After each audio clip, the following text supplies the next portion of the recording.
नमस्कार दोस्तों, मैं रविंद्र त्रिपाठी आप सबका अपने YouTube channel cinema with Ravindra Tripathi पर स्वागत करता हूं। बात करूंगा आज वेब सीरीज़ मामला लीगल है की। मामला लीगल है, ये नेटफ्लिक्स पर आई है वेब सीरीज़ और इसका निर्देशन किया है राहुल पांडे ने और इसको लिखा है कुणाल अनेजा और सौरभ खन्ना ने। और ये पोशम पा प्रोडक्शन की फिल्म है जो और भी अच्छी वेब सीरीज बना चुके हैं।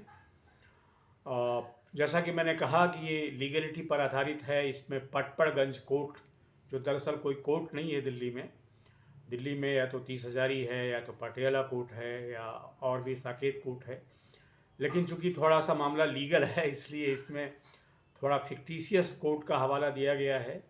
तो पटपड़गंज कोर्ट में जो एक वकील हैं मिस्टर त्यागी, जिसकी भूमिका रवि किशन ने निभाई है, रवि किशन शुक्ला, जो लोकसभा के एमपी हैं बीजेपी के और भोजपुरी के वैसे स्टार माने जाते हैं। लेकिन अब धीरे धीरे जब से वो राजनीति में उन्होंने कदम रखा है, अब वो बॉलीवुड की फिल्मों में भी आ रहे हैं, थोड़ा उनका इमेज भी बदल रहा है। और उनकी कल ही रिलीज हुई है उनकी फिल्म लापता लेडीज़, उसमें भी उनका एक अच्छा किरदार है पुलिस वाले का। और ये तो पूरी तरह से उन्हीं के ऊपर आधारित है, मामला लीगल है।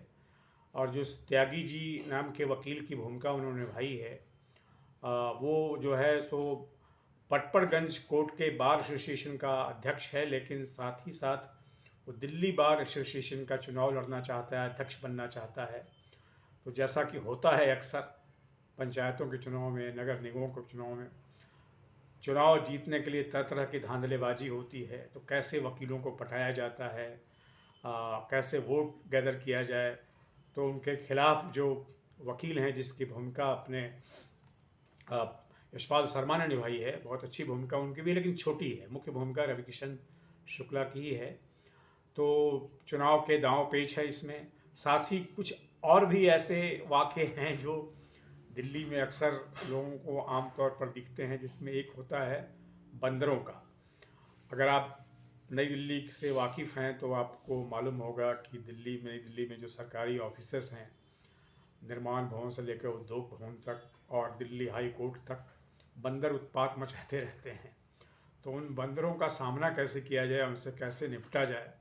वो बंदर एक वकील का पैसा लेके भाग जाते हैं और गड्डी उड़ा देते हैं। तो कैसे उनका सामना किया जाए, कैसे आम लोगों को हनुमान बना के पेश किया जाए या इसी तरह के लंगूर बना कर पेश किया जाए, उसके बड़े रोचक वाक़े हैं इसमें। और उस हिसाब से इसमें लीगलिटी का तो कम, और वकीलों की जो राजनीति है, कैसे वकीलों को चैम्बर नहीं मिलता है और चैम्बर के लिए वे क्या करते हैं। कुछ वकील जब वकालत पास करने के बाद आते हैं वकालत की दुनिया में, तो उनके पास बैठने के लिए बेंच भी नहीं होता है, चैम्बर तो दूर की बात है। तो चैम्बर के लिए कितना पैसा चाहिए, कैसे उसके लिए पापड़ बेलने पड़ते हैं, कैसे मैनिपुलेशन करना पड़ता है चैम्बर के लिए, ये सब भी बड़े अच्छे वाक़े हैं इसमें। और इसमें राजेंद्र गुप्ता भी हैं, जिन्होंने भूमिका निभाई है त्यागी जी, यानी रवि किशन शुक्ला के पिता की, जो एक जज हैं, जो अपने वैल्यूज़ पर चलते हैं। पर जो त्यागी जी हैं, यानी उनके बेटे यानी कि रवि किशन शुक्ला, वो वैल्यूज़ पसंद नहीं है। तो एक टकराहट भी है इसमें, लेकिन धीरे धीरे और भी पेचीदगियाँ उभरती हैं बाप और बेटे के बीच में। कुछ महिला वकील भी हैं जिनकी भूमिका निभाई है क्रमशः नेहा ग्रेवाल ने और निधि बिष्ट ने। तो महिला वकीलों की क्या स्थिति है और उनको कैसे, किस तरह की परेशानियों का सामना करना पड़ता है वकालत में वकीलों के बीच में, और सरकारी वकील को कैसे अपराधियों के खिलाफ जो है एफआईआर करने के पहले क्या क्या तैयारियां करनी पड़ती हैं, कैसे सबूत बनाए जाते हैं, मिटाए जाते हैं इत्यादि। रोचक है, कुछ जगहों पर थोड़ा सा ढीला जरूर पड़ा हुआ है, पर रोचक है।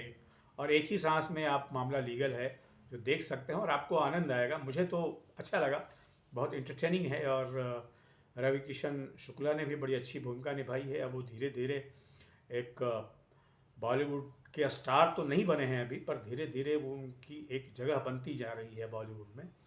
तो ये भी है। और दोस्तों, ये आप इसमें लीगलिटी के अलावा, अदालत के अलावा, जो मनुष्य के छोटे छोटे जो दांव पेच हैं, वो भी आपको देखने को मिलेंगे। इसमें एक बड़ा रोचक है जिसको मैं बता के अंत करता हूँ जिसमें आदमी ब्यूटी पार्लर चलाता है वो भी वकील है, वो कभी जाता नहीं है वकालत में, उससे डेट ले लेता है, लेकिन दरअसल उसके कई बिजनेस हैं। एक बिजनेस तो उसका वकील है जिसमें वो कभी बरसों से अदालत नहीं जाता है, कोई किसी केस की पैरवी नहीं करता है। दूसरे वो अपने घर पर ही जो है ब्यूटी सैलून चलाता है और ब्यूटी सैलून में जो जो होता है वो करता है। तो इस तरह की कुछ और रोचक चीज़ें हैं दोस्तों। आज के वीडियो में दोस्तों सिर्फ इतना ही। आपसे निवेदन है कि मेरे इस यूट्यूब चैनल को सब्सक्राइब करें, लाइक करें और इस पर अपने कमेंट भी लिखें। Thank you very much.